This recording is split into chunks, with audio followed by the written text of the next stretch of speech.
Thank you, Madam. Madam, a direct connection can be drawn between the policies of the government and the continuing educational backwardness of Muslims.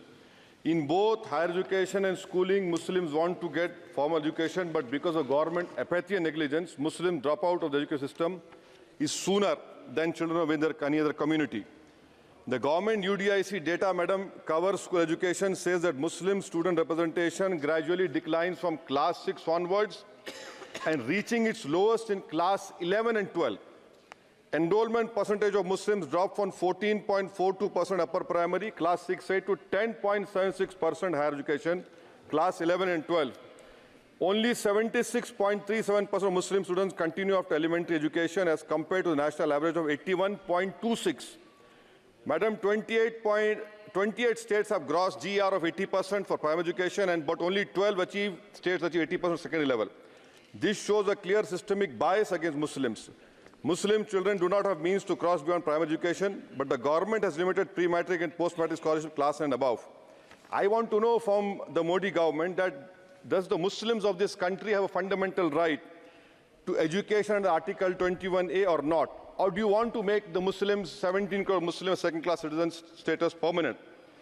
Madam, there are 1.7 lakh fewer Muslims pursuing higher education. That was not the case till 2021. You unleashed your ideology on the biggest minority, and that you see that 1.7 lakh fewer Muslims are pursuing higher education today. And I want to give them some bad news and good news for the nation. Those who say that we Muslims don't teach our girls and oppress our women are wrong. I'm quoting data. I can challenge anyone. Muslim girls are enrolled at school level higher than boys. The gender parity index for the rest of the population is 0.93, but for Muslims it is 0.99.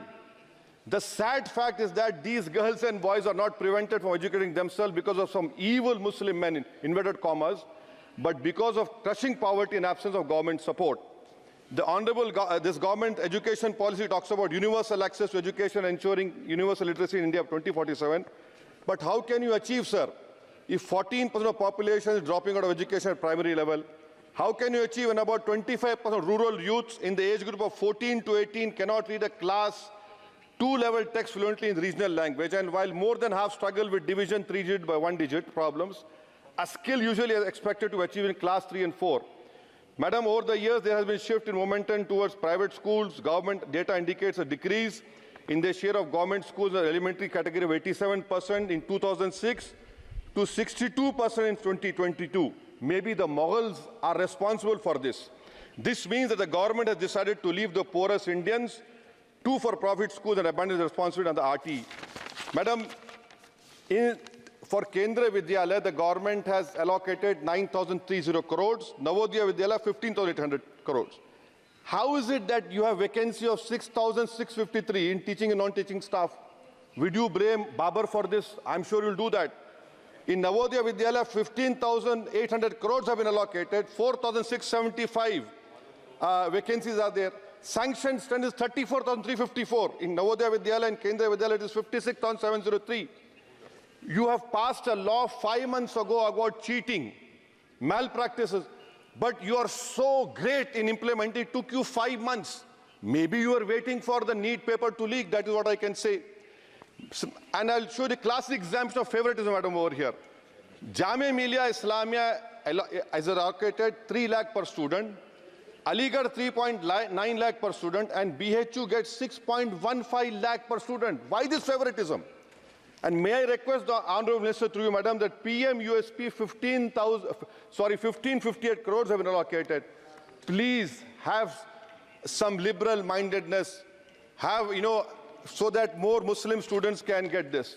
Your HIFA scheme, Madam, HIFA scheme, 39,720 crores have been sanctioned for 103 institutions. 22 are IITs, 12 are AIMs. These people can pay back money. How can Jamia Millia and AMU pay back money? I don't know who has told you this. And more important, madam, 29% of graduates and above in India are unemployed. And half of them do low-skilled jobs. This is for you to understand. And may I come to Jamia Millia, madam? Jamia Millia, you have no permanent vice chancellor. Why? Why is it that a registrar is not even qualified to hold that post? Why is it that a standing council is running the Jamia Millia? And please inquire that why 438 crores have been given HIFA, whether competent construction companies have been given or someone has been on the basis of favoritism. How is it, sir, that the present status of 100 years old Jamia Teachers Association, their office has been sealed, their body has been dissolved, there is no funds to run the university, to pay outsourcing staff, to build for building maintenance, no research grant? I demand that registrar and the standing council to be immediately removed.